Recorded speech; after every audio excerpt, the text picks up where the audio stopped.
Hey, good morning. Good to see you, Paul. Good to be here, and I appreciate the effort you're making today to tell us a little bit about the history of the museum. So why don't you go ahead? Well, sounds great. I'd like to tell you a little bit about my history with Novato Fire.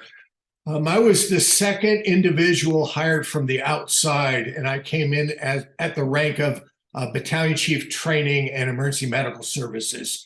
And my time at Novato was one of the best in my careers. I was there and lucky enough to be the fire chief during the 75th anniversary of the fire district, which was established in 1926. And what the Historical Society decided to do in conjunction with the Chamber of Commerce was to have a parade in our honor. So with that, I went and acquired a 1928 Model A fire chief's car and decked it out to look like the Novato, what a Novato vehicle would look like. We used that in tandem with the Model T fire truck that Fireman's Fund had. So that was a really big day for us. We got to lead the parade. It was just wonderful. Moving along, one of the things that we were really proud of was our tax measure C, where we took our existing paramedic tax and raised it and added an annual inflationary clause. We were the first fire district in the state of California to be able to make that happen. And that has really provided adequate funding for the operations that exist today. One of the things that we promised with Measure C was that we would put paramedics at every station on engines and staff that throughout. And then we added Fire Station 5, which is down in the Hamilton Air Force area, which was expanding.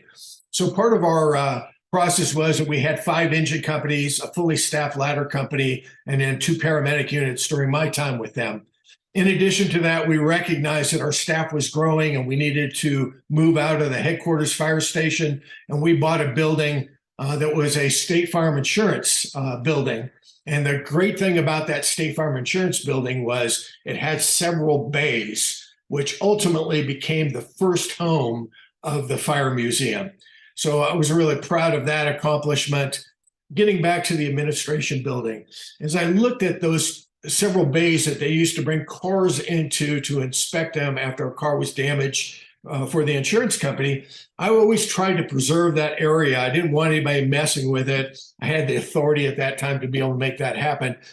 So I went to the board of directors at that time and said, here's my idea. I'd like to really highlight our history. One of the things that I noticed when I went to Novato was we weren't very proud of our history at all. Once we got a new piece of apparatus, we got rid of the old thing. We never really had anything left behind. And I had some real strong allies in that. I had Steve McCubbin, who was one of our volunteers and ultimately on the Novato Fire Foundation, which I was instrumental in setting up.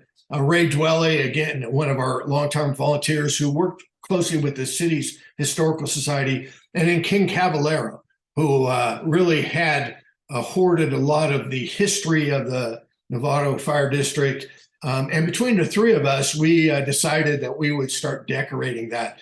I had a pretty sizable personal fire collection during that period of time. So slowly but surely, I started moving things over to the museum. Ray got some floor covering for us. The Model A fire chief's car went in the museum. And our thought process was that our students and the citizens really deserved the ability to be able to look back at Novato Fire's history, really great history, and learn about that. So we set up that museum so that school kids could come in, learn about fire safety, but more importantly, learn about the Novato Fire District. We went high and low, went to all of our volunteers and acquired old photographs and historical items that hadn't been thrown away. So that was really the makings of the Fire Museum. And one of the great honors that I was bestowed with when I retired was the board of directors, instead of giving me a plaque or a gift certificate or a gold watch, they named the Fire Museum after me. So that became the Jeffrey A. Meston Fire Museum, which, tickles me to this day. I talk about it all the time as my fire service career has continued and still does to this day. And it was really, really, really important when you think about from 1926 to at least 2006 when I was there, that we took great care in highlighting what went on. I believe very strongly that those of us in the fire service stand on the shoulders of those that came before us. And when you think about Novato, we were the most northerly area within the county. We were kind of the cow town, so to speak, in the early days.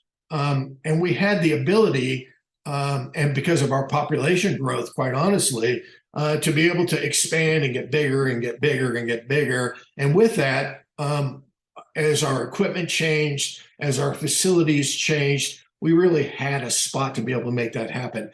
The decision was made after I left to take that original fire museum and move it over to the Redwood Boulevard fire station. I was actually there when that station opened and had office areas of training and EMS guy.